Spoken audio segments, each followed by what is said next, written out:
April 30th, 1945, Berlin, Germany. Beneath the shattered streets of the capital of the Third Reich, deep underground beneath the gardens of the Reich Chancellery, the last remnants of Adolf Hitler's government are waiting for an ending that almost nobody outside the bunker yet understands. Above them, Berlin is dying. The city that had once been presented as the heart of a thousand-year empire is now a landscape of smoke, fire, and ruins. Soviet artillery shells crash through buildings only a short distance away. The ground trembles beneath the bunker complex. The air smells of dust, burning timber, and explosives. Outside, civilians move through streets filled with rubble, while soldiers fight a battle that has already been decided. Inside the Führer bunker, the atmosphere is one of exhaustion and isolation. The men and women gathered there know that the Soviet forces have reached the center of Berlin. They know there is no realistic military plan that can rescue them. The armies that Hitler once commanded across Europe have been destroyed, surrendered, or pushed back into Germany itself. The promises of victory that had defined Nazi propaganda for years have disappeared beneath the sound of approaching enemy guns. Yet within this underground command center, Adolf Hitler remains convinced that his fate is connected to the fate of the regime he created.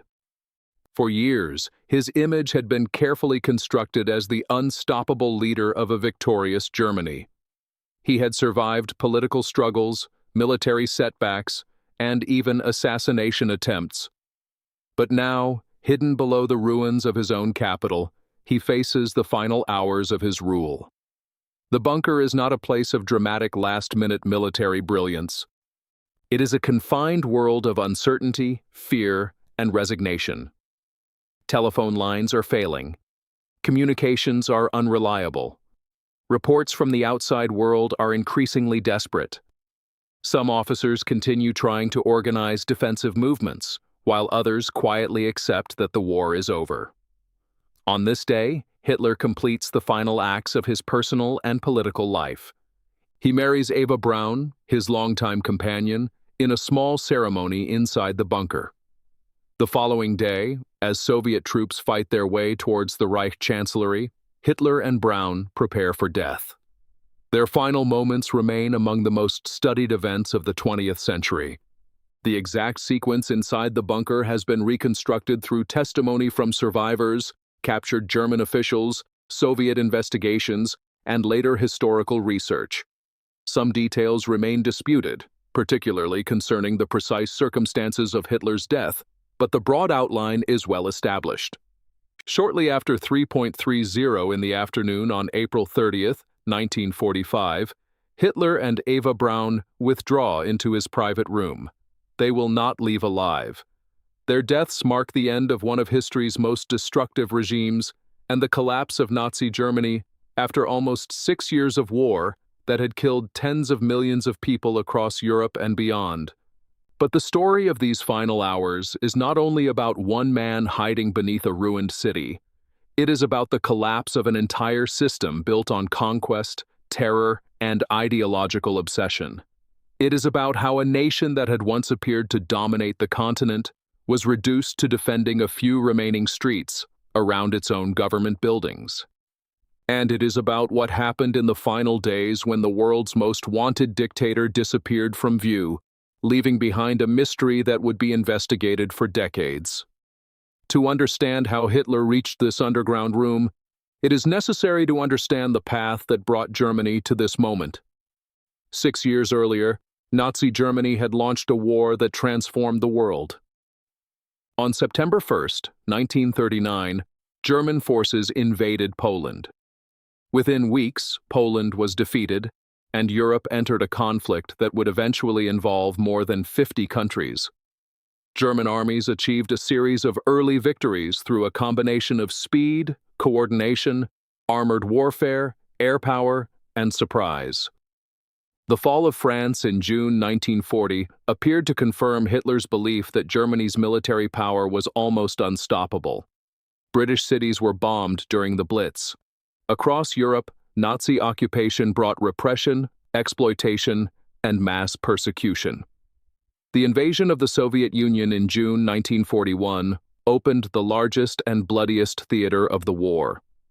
At first, German forces advanced rapidly, but the conflict they had started became a war Germany could not win. The Soviet Union absorbed enormous losses, but continued fighting. The United States entered the war after the attack on Pearl Harbor in December 1941, bringing its vast industrial capacity into the conflict. Allied bombing campaigns increasingly damaged German factories, transport networks, and cities. By 1944, Germany was fighting a defensive war on multiple fronts. Soviet forces launched enormous offensives in the east. German military resources were being destroyed faster than they could be replaced. The situation became catastrophic after the failed German offensive in the Ardennes during the winter of 1944-45. Hitler's final attempt to split Allied forces in Belgium achieved initial surprise, but failed to change the strategic reality. Germany lacked the fuel, aircraft, trained personnel, and industrial capacity required for a major recovery.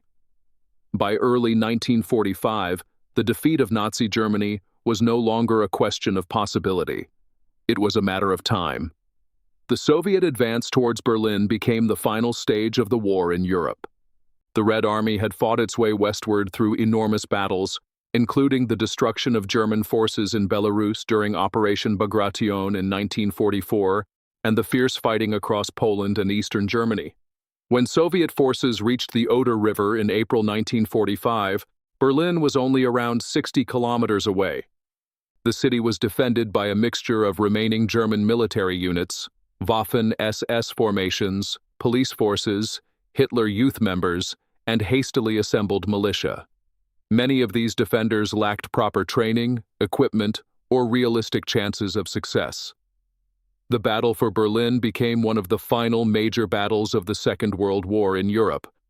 Around 2 million Soviet troops took part in the broader offensive against the German capital and surrounding areas, supported by thousands of tanks and aircraft. German defenders numbered far fewer, and exact figures vary depending on how different historians define the forces involved. The imbalance was overwhelming, yet Hitler refused to accept reality. From the bunker, he continued issuing orders to units that had already been destroyed or were incapable of carrying them out. Maps were studied, reinforcement plans were discussed, counterattacks were imagined, but the battlefield outside told a different story. The tanks were gone, the armies were broken, the capital was surrounded. The final chapter of Adolf Hitler's life was not a sudden collapse. It was the final consequence of years of decisions that had brought Germany into a war against enemies with greater resources, greater manpower, and increasing determination to defeat Nazi rule. The bunker represented the end of that journey, a concrete room beneath a ruined city, a place where the leader who had promised domination instead witnessed complete defeat. And as Soviet soldiers moved closer through the streets of Berlin, history was approaching one of its most significant moments: the disappearance of Adolf Hitler from the world stage. For more incredible true stories from World War II, carefully researched and brought to life, subscribe to the channel and never miss a new documentary. The final days inside the Führer bunker reveal not only the collapse of Adolf Hitler's personal world, but also the complete failure of the military system he had controlled for years. The bunker was designed as a secure command center, built beneath the Reich Chancellery gardens, protected by reinforced concrete, and divided into two main sections: the upper Vorbunker and the deeper Führer bunker. It was never intended to become the final refuge of a defeated dictator, yet by April 1945 it had become exactly that. Around him were senior Nazi officials, military officers, secretaries, doctors, and personal staff. Some remained because they believed they had duties to perform. Others stayed because leaving Berlin was impossible or because they feared capture by Soviet forces. The atmosphere was increasingly detached from the reality above ground. The walls protected those inside from the immediate dangers of artillery fire, but they could not protect them from the collapse of everything they represented.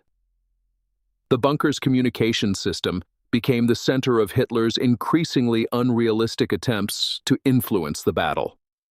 Reports arrived from commanders outside Berlin, but the information was often incomplete, delayed, or ignored when it contradicted Hitler's expectations. He demanded counterattacks from forces that no longer existed in meaningful strength. Units were moved on maps as though they were still fully equipped formations, even when their remaining soldiers were exhausted, surrounded, or destroyed. Among the officers attempting to manage the impossible situation was General Helmuth Weidling, the commander responsible for Berlin's defense. On April 23, 1945, Weidling was summoned to the bunker after Hitler initially accused him of retreating without permission. Instead, Weidling explained that his forces were unable to continue offensive operations and were preparing only limited defensive actions. His reports reflected the reality that Hitler refused to accept. Ammunition was running low, communications were failing, Soviet forces were advancing through the city. Outside the bunker, ordinary Berliners were experiencing the full destruction of the battle. The streets were filled with the sound of artillery, automatic weapons, and collapsing buildings. Fires burned across neighborhoods. Underground stations became shelters for civilians trying to escape the fighting. Many had already endured years of war, bombing raids, food shortages, and fear under the Nazi regime. Now their own capital had become the battlefield. The human cost of the Battle of Berlin was enormous. Exact numbers remain uncertain, but tens of thousands of soldiers and civilians were killed during the fighting. Soviet forces also suffered heavy casualties during the assault, with estimates varying between historians depending on the period and area counted. For those trapped in the city, the political significance of the battle mattered far less than survival. The Nazi leadership had promised victory until the very end, but the reality facing Berlin's population was destruction and defeat. Inside the bunker, however, Hitler's attention increasingly turned away from military strategy and towards his own legacy. He had spent years presenting himself as the personification of Germany's future. Now, facing inevitable defeat, he became determined not to be captured alive. The fate of other defeated leaders influenced his thinking. Mussolini's capture and execution by Italian partisans on April 28, 1945, reinforced Hitler's belief that surrender was unacceptable.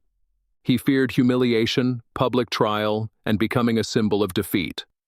The same day that news of Mussolini's death reached the bunker, Hitler also received confirmation that the war in northern Italy had effectively ended. The world outside was closing in. On April 29th, Hitler dictated his political testament and private will. These documents reflected his continuing refusal to accept responsibility for the destruction caused by the war. Instead, he blamed enemies, internal betrayal, and groups targeted by Nazi ideology. That same day, he married Eva Braun. Their relationship had lasted many years, although it had been hidden from the German public. Braun had remained with Hitler throughout the final collapse, choosing to stay in Berlin despite the approaching Soviet forces. The marriage ceremony was conducted by a municipal official inside the bunker. It was a small and deeply unusual event, taking place while the capital above them was being destroyed. Afterwards, Hitler and Braun reportedly spent some time with members of the bunker staff. Those present described an atmosphere of exhaustion and resignation. There were no celebrations. No sense of triumph remained. Only the awareness that the end was approaching. Meanwhile, German forces outside Berlin continued fighting street by street. The Soviet advance was relentless. On April 30th, Soviet troops were moving closer to the Reichstag, the symbolic center of German government.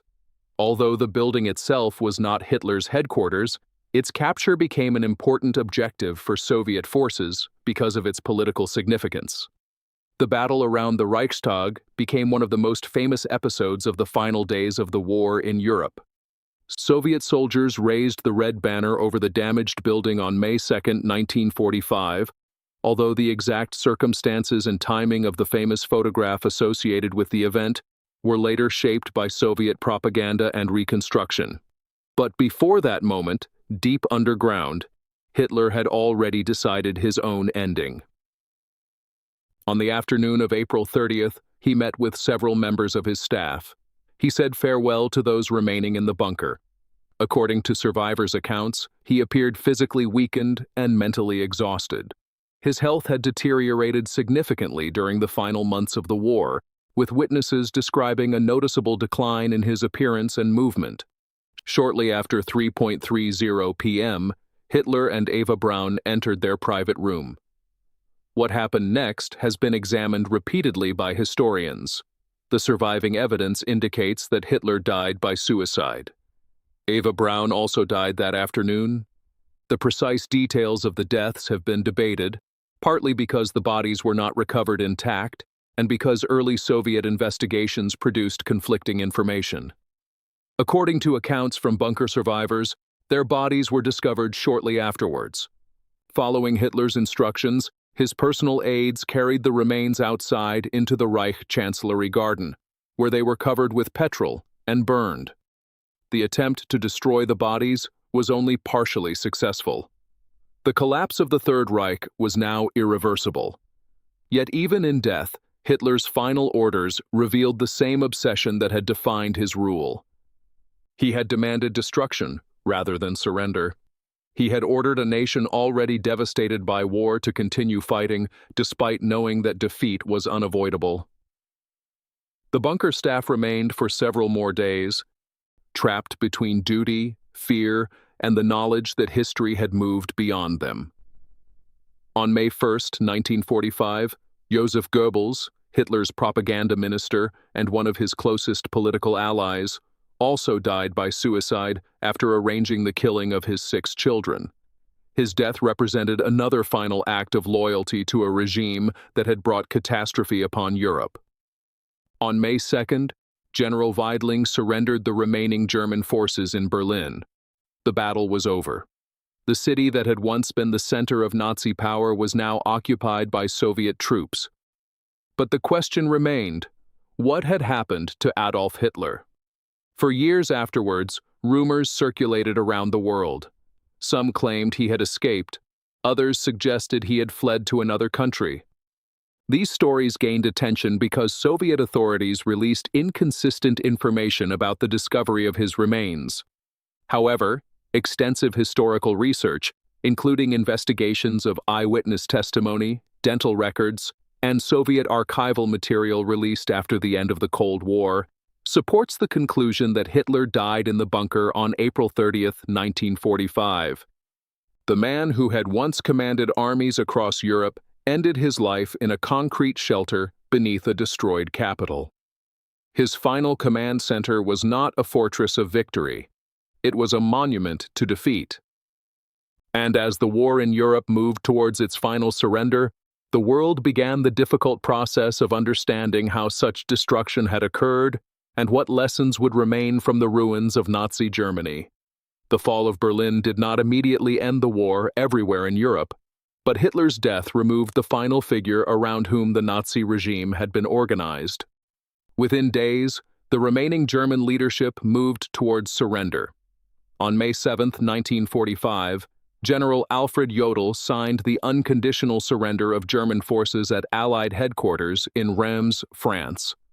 A second ceremony followed in Berlin on May 8th, when Germany formally surrendered to the Allied powers. Across Europe, the guns finally began to fall silent. But the silence was not one of celebration alone. For millions of people, the end of the war brought relief, but it also revealed the full scale of the devastation left behind. Cities had been reduced to ruins, families had been separated or destroyed, entire communities had disappeared. The Holocaust, the systematic murder of 6 million Jews and millions of other victims by Nazi Germany and its collaborators, was being uncovered in the final months of the war, as Allied forces liberated concentration camps and discovered evidence of crimes on an unimaginable scale. The bunker where Hitler died had become the final location of a dictator, but the consequences of his rule extended far beyond those underground rooms. The story of Hitler's final hours is often remembered because of the dramatic setting: a hidden bunker, a collapsing capital, and a leader refusing to accept defeat. Yet the true historical significance lies not only in how Hitler died, but in what his final days represented. They represented the complete failure of a vision built on conquest and racial ideology. When Hitler came to power in 1933, Nazi Germany had been presented as a nation destined for greatness. Through propaganda, political repression, and military expansion, the regime created the appearance of strength. But beneath that image was a system dependent on violence, fear, and increasingly unrealistic ambitions. The war that Hitler began in 1939 eventually consumed Germany itself. The military machine that had conquered much of Europe during the early years of the conflict was destroyed through a combination of Allied industrial strength, Soviet resistance, strategic errors, and the enormous human resources committed by the nations fighting against Nazi Germany. The final battle for Berlin demonstrated this transformation more clearly than almost any other event. At the beginning of the war, German armored divisions had crossed borders with remarkable speed. By 1945, German soldiers were fighting from ruined streets with limited supplies and little hope of victory. The same country that had once launched invasions across Europe was now defending its own capital block by block. The contrast was dramatic. German military technology remained formidable in certain areas until the end of the war. Vehicles such as the Panther tank and Tiger tank were among the most powerful armored vehicles of their era. The Tiger I, introduced in 1942, carried an 88mm gun that was capable of destroying many Allied tanks at long distances. Its heavy armor made it extremely dangerous in combat. However, these advantages came with serious limitations. The Tiger I weighed around 57 tons, required significant resources to manufacture, and was mechanically complex. Approximately 1,350 were produced. The later Tiger II, known as the King Tiger, was even heavier, weighing around 69 tons. By comparison, the Soviet Union produced enormous numbers of the T-34 medium tank. More than 57,000 T-34s were manufactured during the war, and its combination of mobility, reliability, armor protection, and production efficiency became one of the defining factors of Soviet armored warfare. The United States produced more than 49,000 M4 Sherman tanks, a vehicle that was not always superior in individual combat against heavier German designs, but was available in huge numbers and supported by an immense industrial system. This difference reflected a broader reality. Modern war was not decided only by individual weapons.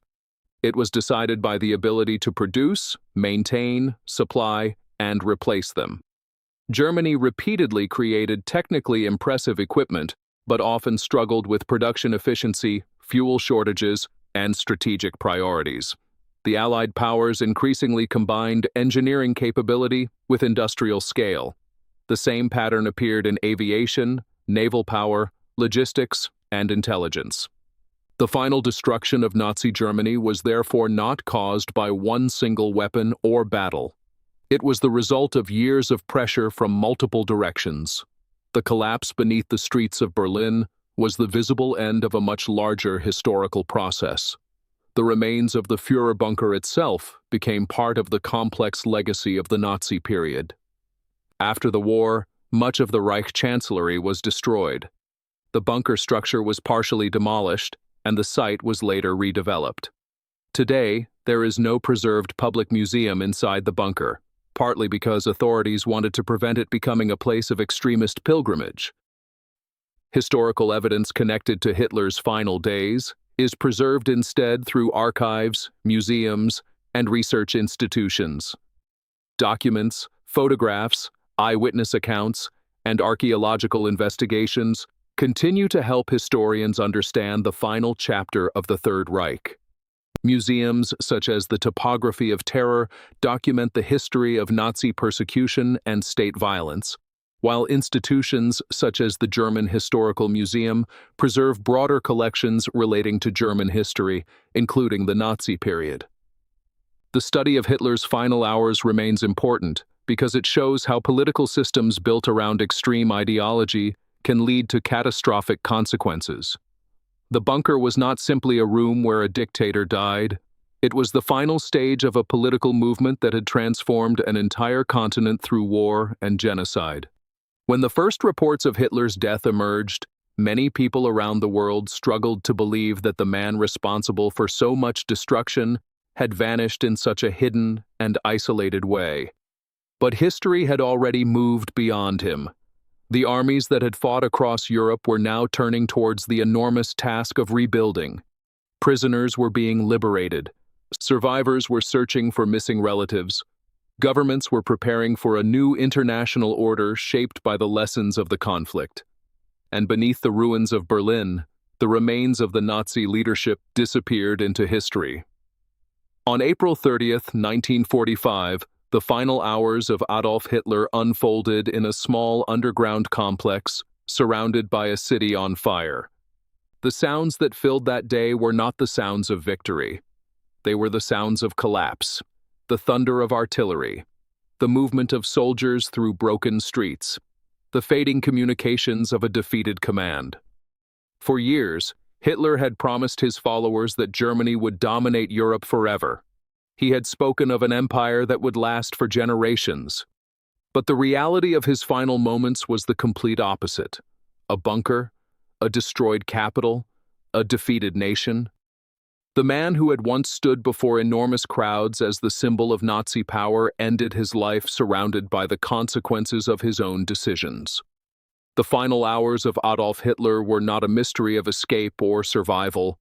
They were the final chapter of a regime that had brought war to the world and destruction back upon itself. Yet the importance of remembering this moment does not come from the fate of one individual alone. It comes from the millions whose lives were changed forever. The soldiers who never returned home, the civilians who lost their families and their cities, the victims of persecution whose names and stories continue to be remembered, the survivors who carried the memory of what happened into the future.